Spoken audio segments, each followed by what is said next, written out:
Okay, today is November the 9th, 2016, and right now at 8:40 p.m. in the foothills of Los Angeles, we have a temperature of 74 degrees. The relative humidity is 25%.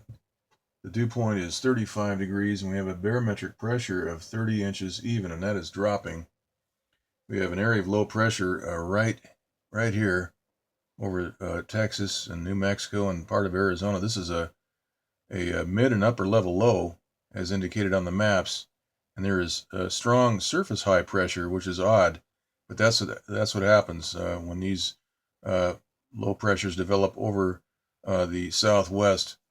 We see the high pressure at the surface level pumped up, and that way there's no rain. Actually, there's no rain at all. Let's take a quick look right now at the telecast radar, Doppler radar. We can see that there's very little rain right here over Texas, and nothing over New Mexico, Arizona, or any of California. All right, so if we go back to this water vapor map, we can see that this is a very large spinning vortex, but there is high pressure. There's a transmitter right on top of this system, and that is generating descending air, and that descending air is causing some wind tonight in the foothill areas. We have a storm system right over here. This is a 953 millibar storm system. This was about 943 millibar this morning around 9 a.m.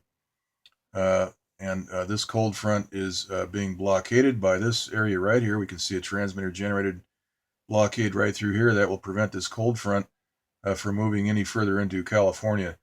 Now, we had moderate chemtrail spraying all day today, and that was because of the moisture. There's the residual moisture that is wrapping around this mid and upper level low pressure system. We can see that right here. Some of that is winding back into our area right here in Southern California. So the jets were out spraying, not too heavily, but they were spraying. There was a haze, a canopy of chemtrails all over the Southern California area. Now, if this transmitter was not on top of this system, we'd be getting abundant amounts of rain. We've got low pressure right down here off of south of Baja. This is actually a disturbance right here with a 20% chance of hurricane formation. Now, this area of thunderstorms was hit by a microwave transmitter. We can see the icicle pattern here. The superheated water vapor is expanding out. Let's take a look right now. This is that same area, and we can see the rapidly expanding water vapor there shooting out along the south side of that uh, area of low pressure. The other thing happening there is that there's a transmitter blockading a lot of this moisture from getting into this spinning vortex.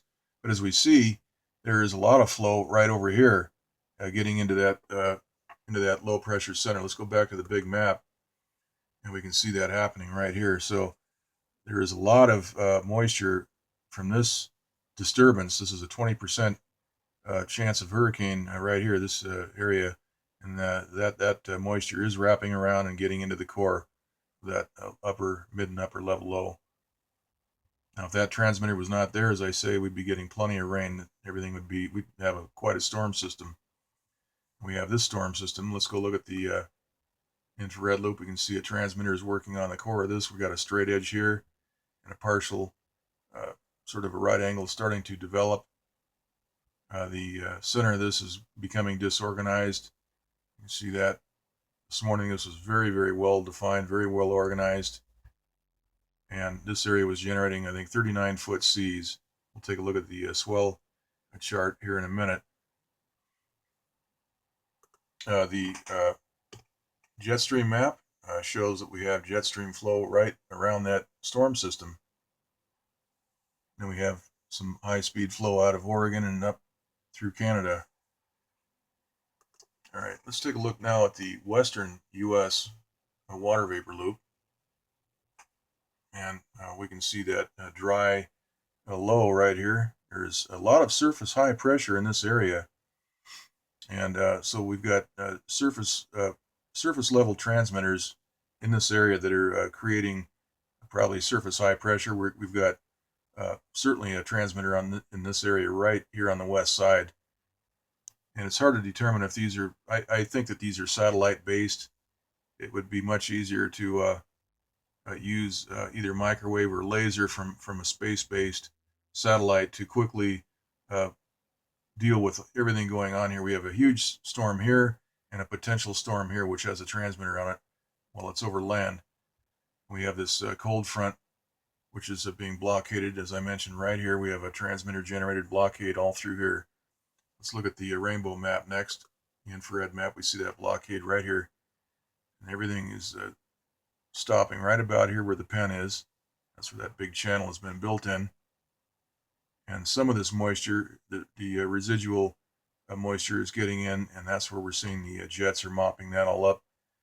And also some of the moisture from this dry low is swinging around. Let's go back to the other map. We can see some of that is moving back through Utah, Nevada, and into Southern California.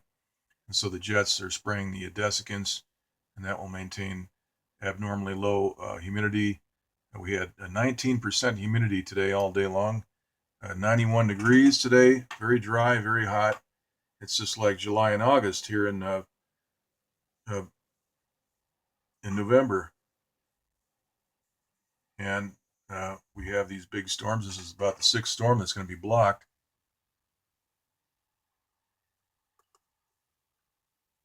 All right, let's take a look next at the, this is the Pacific surface analysis. We have that 952 millibar system right here, and a big cold front.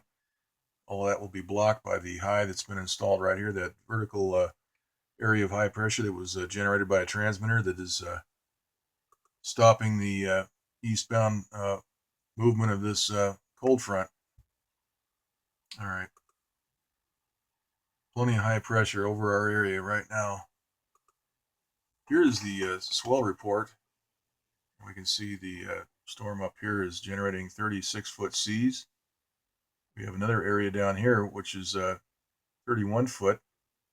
This is all moving in towards the west coast. Right off California, we have 16 feet, a 16-foot surf, which is generating a lot of rip currents all up and down the entire coast of California. We've got a high surf advisory for tomorrow, Thursday.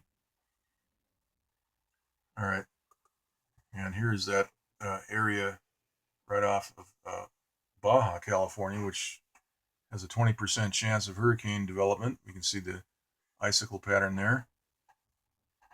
They're hitting this area with microwave to prevent a hurricane from forming right next to this giant counterclockwise spinning vortex right there. That's some fairly intense thunderstorm activity right there. Most of it is winding right into the core of this mid and upper level low. All right, here's the SSEC water vapor map. And you see some chemtrail activity right in this area. Right through here.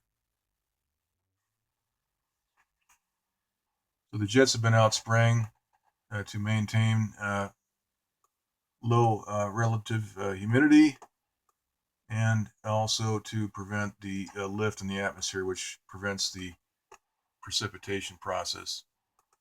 All right, here's the sea level pressure analysis. We can see that surface low right there where that storm is. This is a surface to upper level low, and that storm is moving to the north-northeast.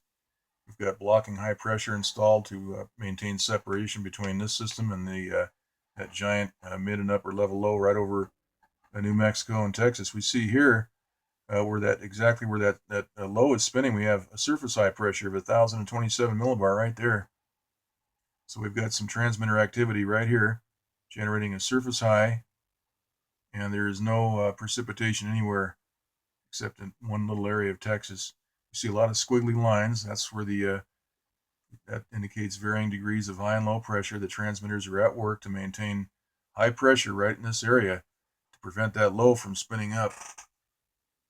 Here is the 500 millibar map. We can see that mid-low, that mid-level low pressure right there. We got the storm over here, and we have high pressure all through here. So we have some wind in the foothills. We have some light winds, which are heading offshore. You got this thing spinning this way. You got the high pressure spinning the other way, and you get a Venturi effect. Everything moves out. just like a couple of gears spinning. All right, here's the 300 millibar map. We see the high pressure installed here to maintain the separation between these two upper level lows. And here's the National Hurricane Center map, which shows that area, this disturbance area of low pressure, which has a 20% chance of hurricane formation. Okay, so that is the report, and we will do another update tomorrow. All right, that's it.